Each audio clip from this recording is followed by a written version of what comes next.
Good morning, and thank you for attending the NCAS Journal Club. Our first speaker today is Fiona Gotterson. She's an NCAS PhD Fellow, and she will be speaking on nursing engagement in antimicrobial stewardship, focusing on the prescribing influence of nurses. Thank you, Fiona, and I will move across to you in a second.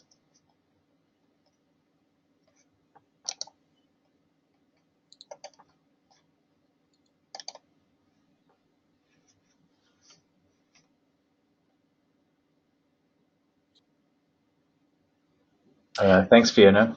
Over to you. Okay, thank you, Arjun, and good morning, everybody. And it's a pleasure to be here this morning to speak at the NCAS Journal Club. And as Arjun said, I'm speaking today on nursing engagement in antimicrobial stewardship, but with a specific focus on the prescribing influence. So just a couple of disclosures that I'd like to note.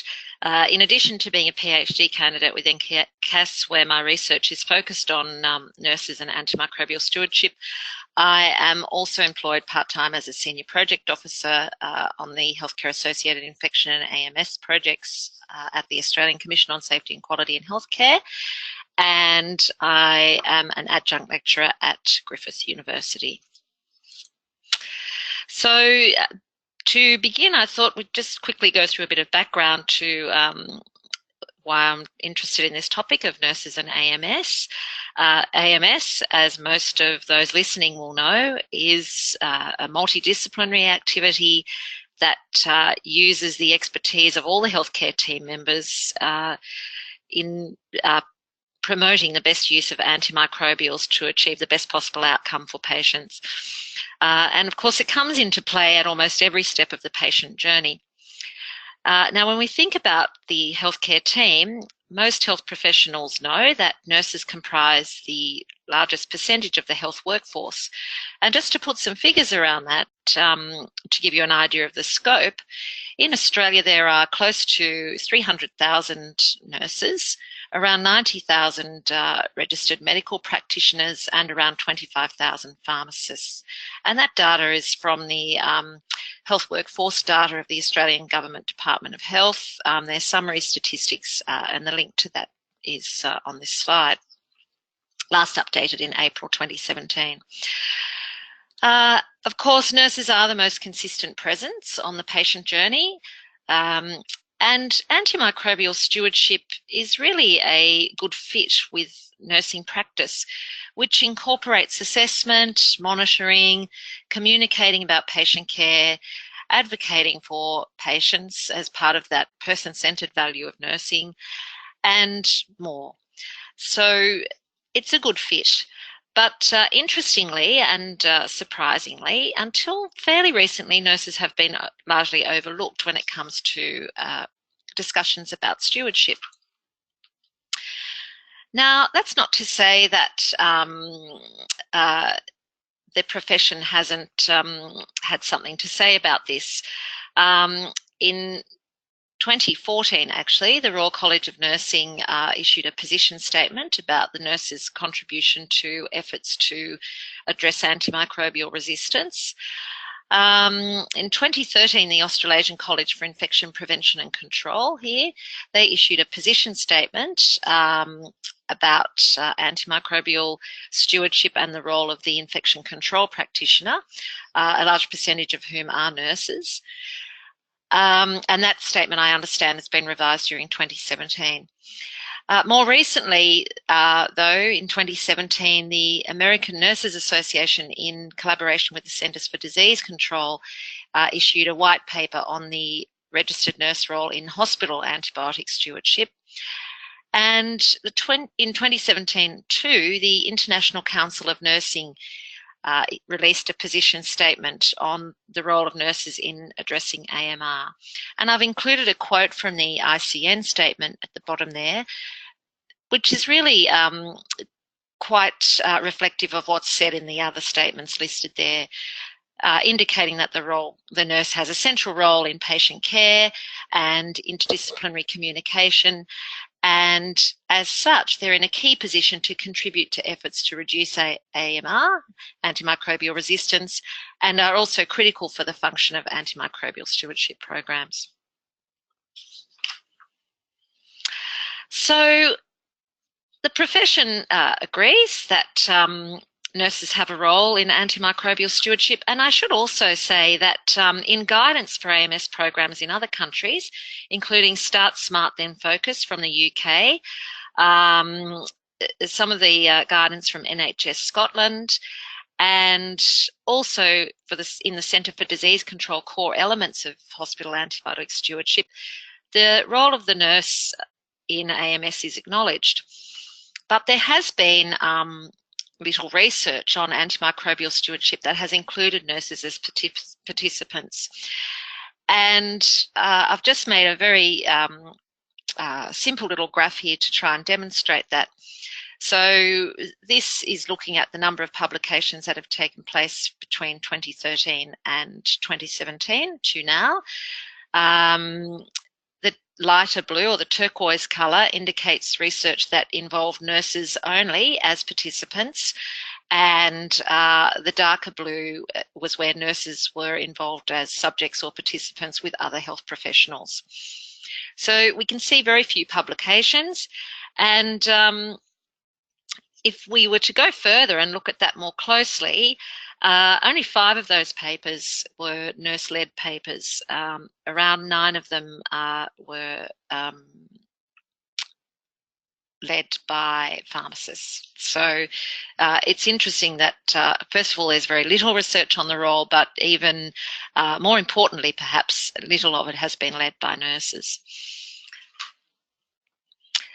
And this was reflected in an integrative literature review that was published just last month in August by Monsees and others. And they looked at the role of staff nurses as antimicrobial stewards. Now, I was looking at papers from all settings, nurses in all settings, including aged care and primary care. That said, I couldn't identify any papers from primary care. Unless it was looking at nurse practitioners, which were excluded from that group. But in this paper by Monsees and others, they focused purely on staff nurses in acute care, so they didn't include nurses working in aged care settings. So they identified or reviewed 13 papers from 62 that were potentially eligible, and the 2 main themes that they identified were nurse knowledge, education and information needs, and the other one was around patient safety as a motivator for nurses to become involved in stewardship. And in that paper, they certainly noted too that there was a lack of a nursing presence in the stewardship research, and they posited that this might be due in part perhaps to the limited knowledge and awareness that nurses have around antimicrobial resistance and also around antimicrobial stewardship. And there certainly have been some papers which have identified that nurses know little about antimicrobial stewardship programs in place in their own organisations. So the authors of this review concluded that for staff nurses to be empowered as stewards, tactical skill and development and education are important, but efforts to strengthen interprofessional collaboration within the antimicrobial stewardship program architecture is also essential. Now, I have been looking at the literature as well in relation to nurses as part of my very early PhD studies, having commenced just this year. But my search was not limited to acute settings. I've looked at all settings, and the reason I've chosen to do this is because nurses do practice across a healthcare continuum, and I think that some of the learnings from all settings could be applied equally. So although the themes that I have identified are very similar to those from the paper just mentioned, Monsees and co-authors, influence is also coming through for me as as an important theme, along with these others of the lack of evidence, the need to educate nurses and develop nurses' skills about AMR and AMS, and patient safety and patient advocacy is a motivating factor. And of course, that point around patient safety and advocacy is closely linked to nursing values of person-centeredness. Point around perceptions of role is really around nurses having varying views about what their role in AMS might be. So on that point then, thinking about nursing influence as a key theme, I thought that today I might pull that out a bit and look at 3 papers on this topic. And the first paper I've chosen to look at is one by Jutel and Menkes, I hope I pronounced that properly, that was published in the International Nursing Review in 2010. And although not specific to antimicrobials and antimicrobial prescribing, it is a paper that is referenced often in some of the pieces that I've found in my search. So I thought it was worth including. So the aim of this paper was to identify the activities that senior nurses report undertaking that might influence the prescription and use of medicines. And these authors used a survey instrument. It had 38 items, and 14 of these focused specifically on prescribing rights and influence. It was a self-administered multiple choice survey that included some supplementary comment fields. And the paper, it was a paper-based survey in one of the organisations, and they used an online survey tool in another. Multiple email reminders were sent to the potential participants in both of the facilities included to try and encourage response. And the authors did note that the paper that I'm talking about now only reported on the 14-item prescribing rights and influence aspects of the survey, and that the results on the other items were reported elsewhere. And the setting for this study was in New Zealand, and it was across 2 district health boards with rural and urban representation. So close to a 50% response rate with 100 nurses participating. There were senior nurses, including charge nurses, nurse educators and patient educators. I'm not sure that in Australia we have a specific role equivalent for patient educators. 2% of the nurses that participated had prescribing rights. And we can see there in that table that in the responses, a large percentage of nurses reported that they would recommend treatments to prescribing doctors, that they would provide advice to patients about over-the-counter medicines, that they were involved in guideline and policy development processes for medicines use, and 40% of them, interestingly, indicated that they might initiate prescriptions. And by this, from what I understand from the paper, this might involve the nurses writing a prescription that a doctor may later sign. Other aspects that they talked about in terms of their potential influence on prescribing were around suggesting medication choices to junior doctors and engaging in discussions between patients and doctors about treatments. Now, although it's not represented here, the authors did also report on the frequency of some of these points of influence, but the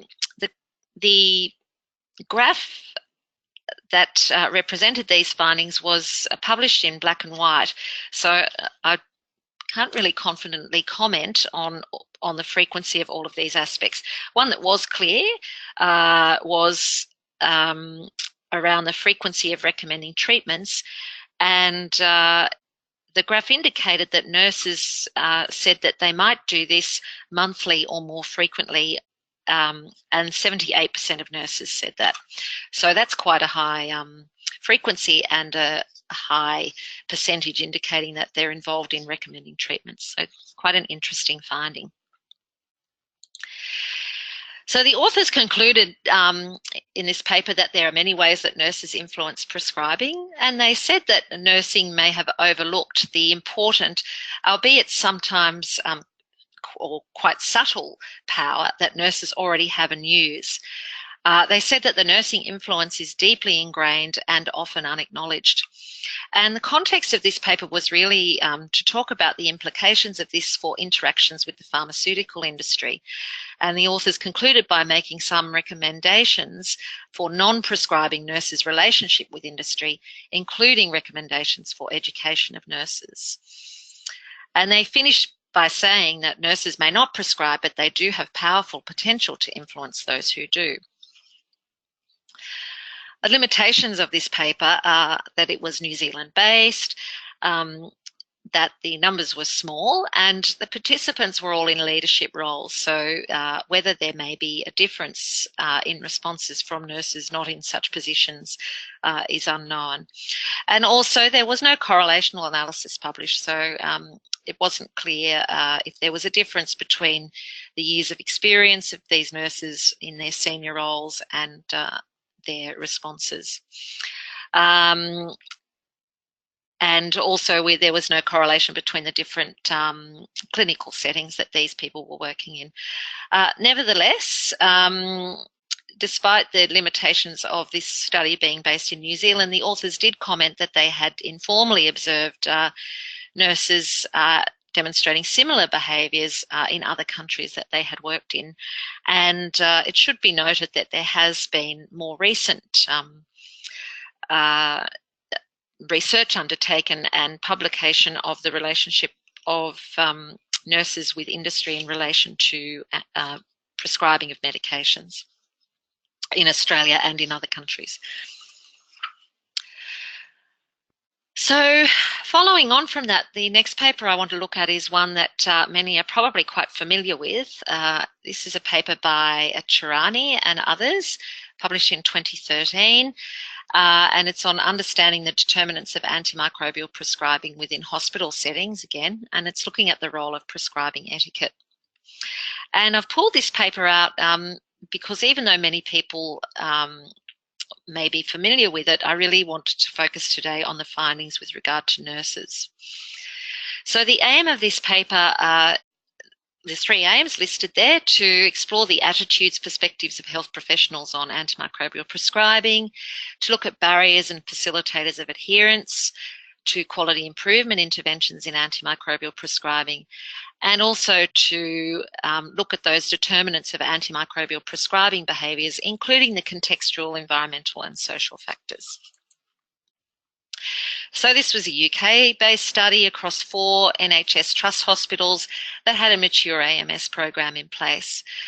Invitations were sent to 80 potential participants, and the response rate was 39 individuals. So there were 10 doctors, 10 pharmacists, and interestingly, 18 nurses and 1 midwife. Now, I thought that the number of participants and people who responded and agreed to participate was interesting. The higher nursing percentage may have been because this was proportionate to the professional groups, to the numbers in the professional groups that were identified as eligible to participate. And also that nurses are the higher percentage of the workforce, as indicated previously. But given that up until fairly recently, AMS has been focused largely on the prescriber and pharmacist role, I thought that it was still interesting that nurses were the biggest percentage that agreed to participate, and I wondered if perhaps this reflected that nurses were interested in the topic, but they're just some ideas. Okay, so from all groups there was a range of expertise and specialties represented. The nursing experience ranged from 7 to 35 years, and most were clinical, but there were 2 ward managers. And methodology, it was a semi-structured interview approach. The interview guide was informed by systematic review on determinants of antimicrobial, on determinants of prescribing, undertaken by the authors previously. and that was to ensure face and content validity. And there were also processes in place to ensure reliability and robustness. So there were weekly meetings between the researchers to explore the data, and all three researchers reviewed all of the interview data and then discussed for consensus. And there were three key themes identified around decision-making autonomy, limitations of evidence-based policy, and culture of hierarchy. So for decision-making autonomy, there was this clear shared view of non-interference with medical autonomy and prescribing, and that was recognised by all groups. So it was recognised by specialists not interfering with the prescribing of other specialist groups. It was identified by junior doctors, and it was also identified by the nursing staff. And there was a nice quote in here to illustrate this point from a nurse working in a surgical setting, where she said, sometimes during a procedure, if the surgeon feels there is a need to introduce antibiotics, they say so. And I have never challenged that. No one has ever challenged that. And that was for a nurse working in orthopedics. The limitations of evidence-based policies were also recognised by all groups. And there's a quote there from a nurse too, to demonstrate that point. So this idea that many patients fall outside the rules or the scope of policies and require different treatments. And one nurse said about doctors, if you tell them that this is the rule, they're certainly not going to adhere to that. And the other theme was this theme around culture of hierarchy. And there, within this culture of hierarchy, or within the social networking of prescribing, there was a limited influence of nurses, but this only really applied to where the senior prescribing decisions didn't override that. So the influence of nurses was less valid where there is no conflict between the junior and senior medical staff. So senior doctors having the ultimate say was really the theme that was recognised by everyone.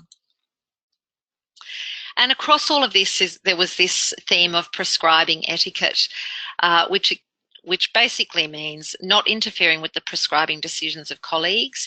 This accepted non-compliance with policy and hierarchy and prescribing performed by junior doctors, but senior doctors having ultimate authority. And the authors indicated that this dictated not only the prescribing behaviour of doctors, but it also dictated how other health professionals, that is, pharmacists and nurses, viewed and also exerted their influence on the antimicrobial prescribing, medication administration and monitoring processes. So quite an interesting finding there. Okay, the authors went a little bit further and concluded by saying that prescribing is influenced by a host of determinants that are understood and upheld across clinical groups and specialties.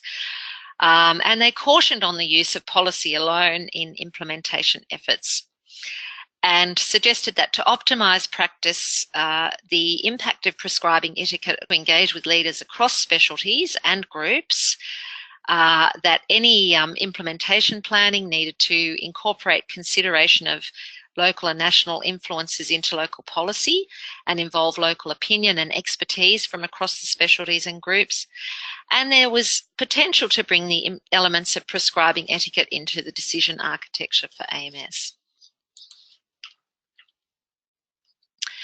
The limitations of this paper were that it was undertaken in teaching hospitals in the UK, that there are differences in roles and responsibilities. The authors did acknowledge that there might be differences in roles and responsibilities of health professionals in different countries.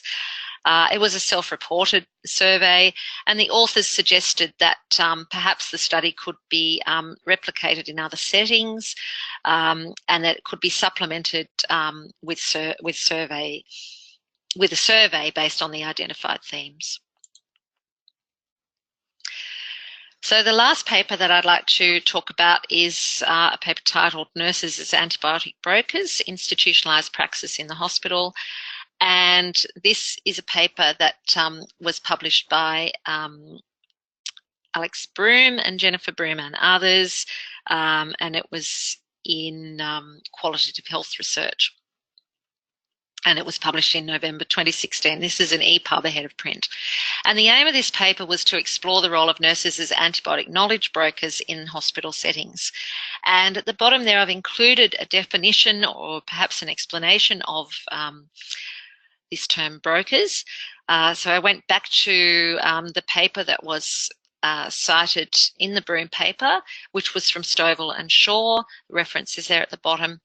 And they talked about brokers as being when people and occasionally organisations make introductions or help us find jobs, advocate on our behalf, or make sense of the world for us, they act as brokers. So this was a study that involved semi-structured interviews with 30 nurses who had a range of experience. They were from a range of clinical units in two tertiary hospitals in a major Australian city. And the data analysis was based on 4 questions from Sharmas and others in, Sharmas and others. Sorry, I've actually put the wrong date there. Sharmas in 1990. And it was the Sharmas approach to data analysis. And you'll have to forgive me here. And I just note that fairly new to qualitative analysis. So this is something new for me and slightly challenging in looking at this paper. But the 4 questions that inform the data analysis were: what is the basis of a particular experience, action, belief, relationship, or structure? What do these assume implicitly or explicitly about particular subjects and relationships? Of what larger process is this action or belief and so forth a part?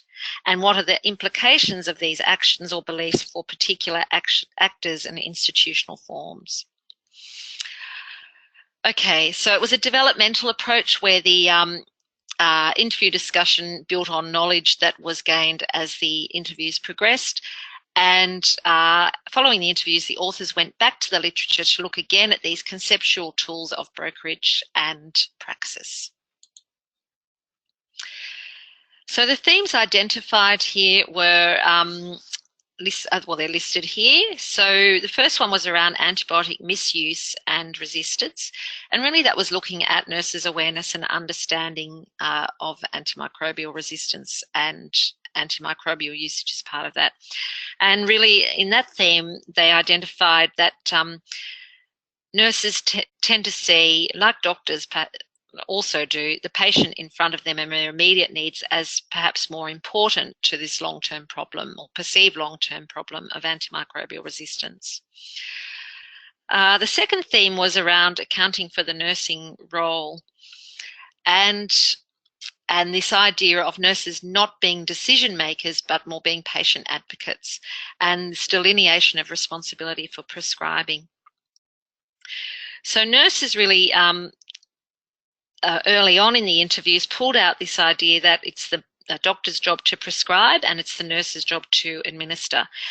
But they also talked about, at the same time, as patient advocates, that they recognised that they did have some power in influencing prescribing.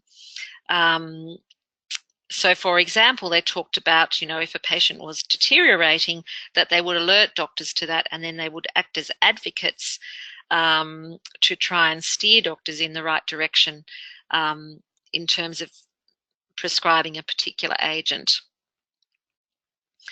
And that's linked to the next theme, where they talked really about influence, exaggeration, and just following orders. And nurses would talk about their role being a bit more than that, more than just following orders, and how they would sometimes work to push through orders and use their informal influence to get medication to the patient. They also, another theme was around challenging doctors on the basis of acting as an advocate for patients. And again, this idea of role delineation. And the final theme was around getting around the rules and the hospital's black market to get drugs to patients.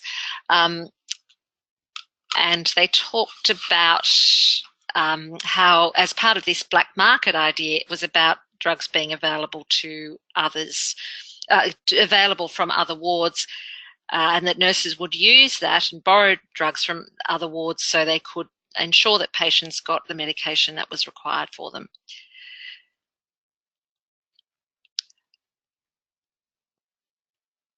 Okay.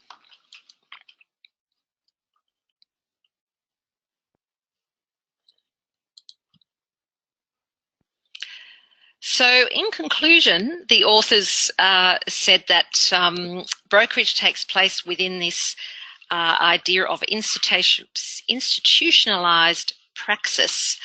And institutionalized praxis is this idea that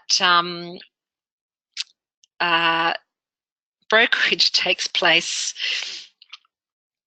and this nursing knowledge is influenced by role-based structures such as limiting actions and perpetuating decision-making, but it's influenced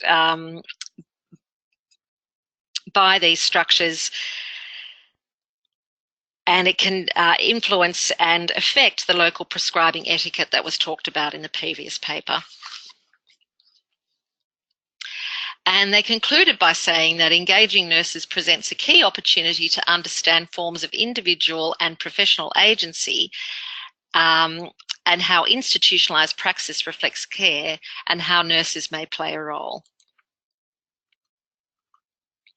So the limitations of this study are that it was a small sample size. It took place in metropolitan facilities, so it's not clear whether the findings might apply to rural hospitals and to aged care settings. And whether or not the study took place in public or private hospitals is not stated. So to conclude, I thought I might offer some reflections on, first of all, why I chose these 3 papers and what it means for nurses and AMS. So I chose the papers because I think that together they tell a story about the potential influences that nurses might have on antimicrobial prescribing, and that sometimes this influence can be very positive, but it may be limited by a range of factors, including the hierarchy and the local prescribing etiquette.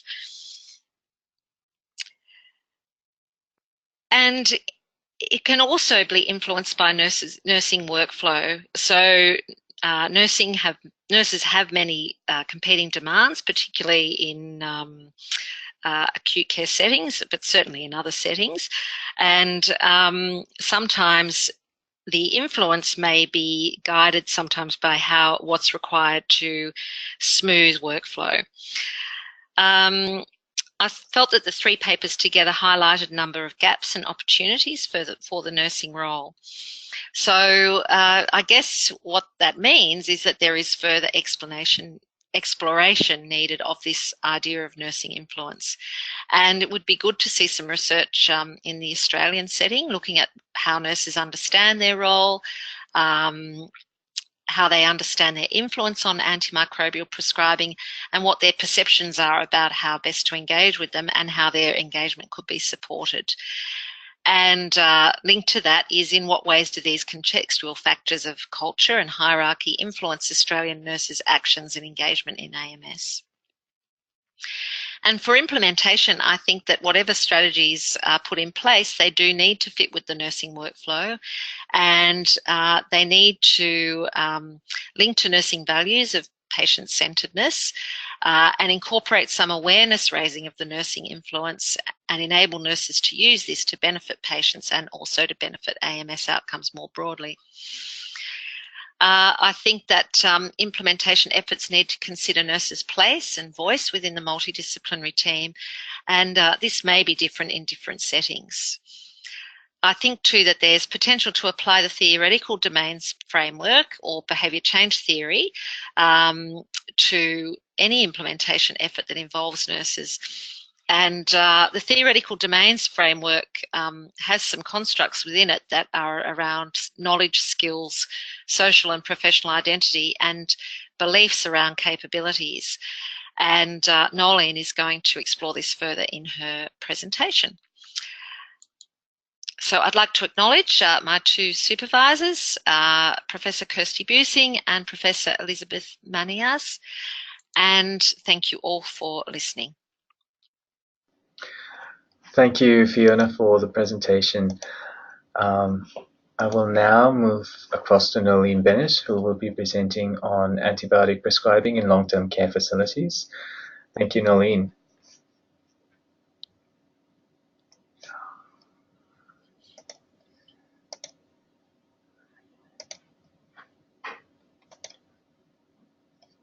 Right.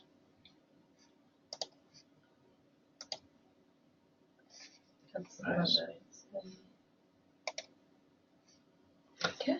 Thanks, Noleen. Thank you. Thanks, Sergeant. So the article that I'm going to be talking about is titled Antibiotic Prescribing in Long-Term Care Facilities, a Qualitative Multidisciplinary Investigation by Fleming et al. Now, I chose this article because it's in my area of interest, aged care. Two is it describes some concepts which I think are important for future work planned as part of the Aged Care National Antimicrobial Prescribing Survey. And three is I thought it might mistakenly be fun to learn about these new concepts. So the objectives of Fleming's paper, two objectives. One is to explore healthcare professionals' views of antimicrobial prescribing in long-term care facilities. And second, to use the findings to recommend intervention strategies for antimicrobial stewardship in long-term care facilities. Now, the methodology is very much based on Susan Michie's work. Susan is a professor of health psychology and director of the Centre for Behavioural Change at University College of London. To say that she is a leader in behavioural science is an understatement. She has published widely and regularly contributes to national and international policy work. Now, stage one of Fleming's paper describes qualitative semi-structured interviews that were undertaken. The data was then analysed by thematic content analysis, and those findings were mapped to the theoretical domains framework. Now, theoretical domains framework is a concept that I had not heard of prior to reading this article. So the participants in Fleming's study, based in Ireland, there was 14 doctors, a mix of general practitioners and consultants, 14 nurses and 9 pharmacists. These groups differed in their years of experience and in the type of aged care home setting in which they worked in regard to bed occupancy and funding categories. Now, the interview topic was developed based on a review of previous literature and discussion amongst the authors. There was 4 categories: demographic, information, process and decision making, knowledge and strategies to improve antimicrobial prescribing. To make the theory more usable, a consensus exercise of 18 researchers in health philosophy and 14 implementation researchers from the UK, Netherlands and Canada looked to develop this framework. 33 theories and 128 constructs were synthesised into 14 domains. This is some of Michie's work. What you're looking at here is each of those domains, a definition and example of the construct. This was in Fleming's paper. Now, as part of Fleming's paper, stage 2, once the findings had been mapped to the theoretical domains framework, the behaviour change wheel and behaviour change technique taxonomy were used to recommend future antimicrobial stewardship strategies. So a bit more about these two concepts, like the theoretical domains framework. Prior to reading Fleming's paper, I knew little about. So Michie outlines a system for designing effective behaviour change intervention. Now, first she argues you need to target and understand the behaviour in context. She puts forward that there are 2 questions to be answered. Why are behaviours as they are, and what needs to change for the desired behaviours to occur? Answering these questions is helped by a model called this COM-B. Michi argues behaviour occurs as an interaction between 3 necessary conditions: capability, motivation, and opportunity. By way of an example, to improve hand hygiene, they looked at opportunity, motivation, and capability. Opportunity, alcohol hand rub beside each bed. Motivation, posters and encouraging patients to ask. And capability, training staff to set goals, observe their behaviour, develop action plans on the basis of the feedback. The hand hygiene again improved because there was interaction between these 3 necessary conditions. Now, to further understand, or at a deeper level, the behaviour, it is optional to apply the theoretical domains framework. If we look at that graphically, you can see how the theoretical domains framework lines up with the COM-B. Now, as part of the design of the intervention, we need to consider the full range of possible intervention functions. And this is where the behaviour change wheel comes into play. At the centre is the behavioural system involving the 3 essential conditions that we've discussed: capability, opportunity, and motivation. So this forms the hub, if you like, of the behavioural change wheel, around which are positioned 9 intervention functions aimed at addressing the deficits.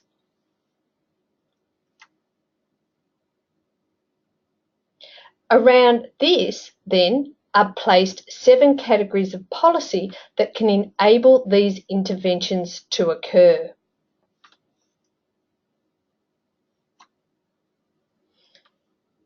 Here you have it graphically, that it shows you the how we've looked to design the intervention.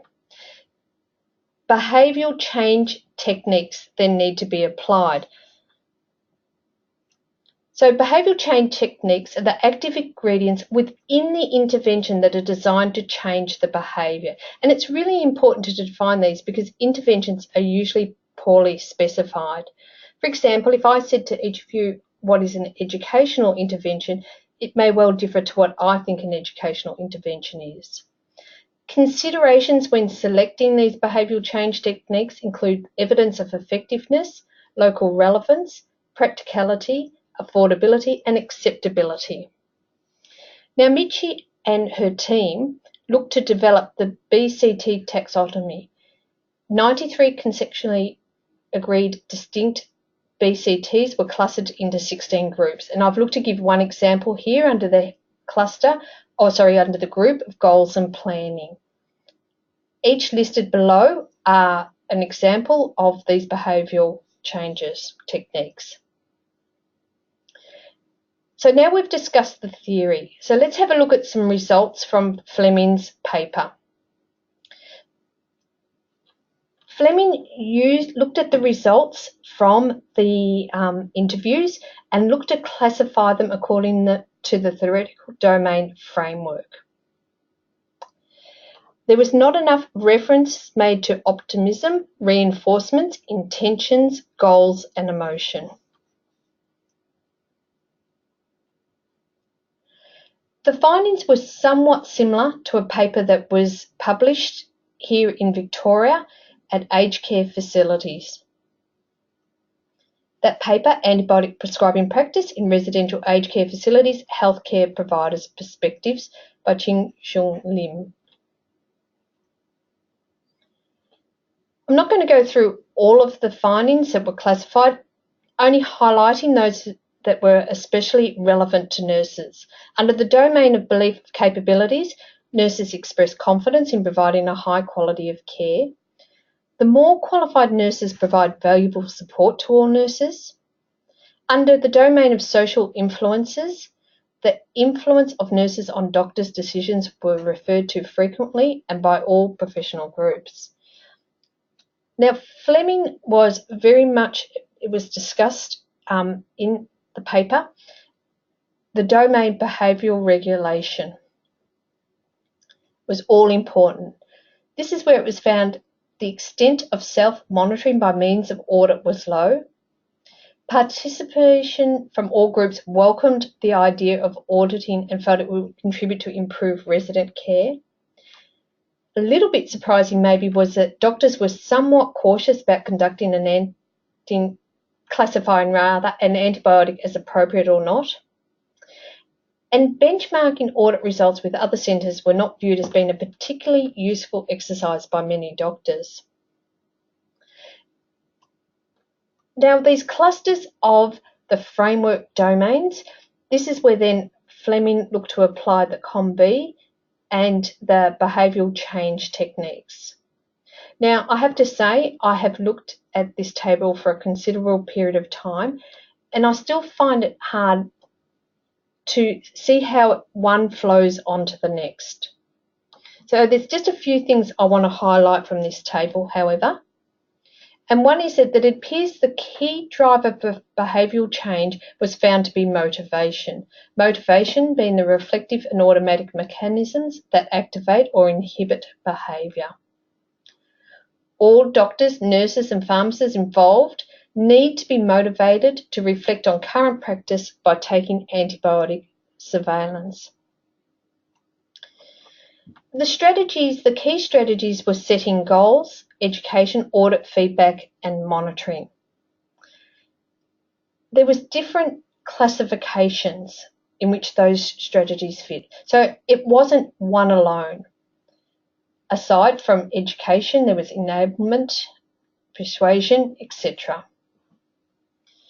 Now, one of the references that Fleming put forward as part of the discussion was another of their papers. And I thought this was particularly important because the fallback strategy is often education. Fleming found in another reference, in another study that they undertook, a systematic review found that educational sessions and material involving local consensus with staff are generally acceptable, but the results of most studies are modest and not sustained. This suggests a greater need to investigate the behavioural reasons to explain the study results and the use of intervention functions which sustain motivation or change. So, in summary, having read Fleming's paper and looked at some of Mitch's work to understand the theory. In my opinion, the completion of a Bachelor of Behavioural Science would be helpful. Nurses, alongside doctors and pharmacists, have an important role to play in improving antimicrobial use in aged care homes. Designing and delivering aged care AMS strategies is different to hospital and primary settings. And the use of theory to understand behavioural change may improve the effectiveness of aged care antimicrobial stewardship strategies. Thank you. All right. Thank you, everyone. Thank you, Noleen and Fiona, for your presentations. Look forward to seeing you all at the next ANCAS Journal Club. Thank you.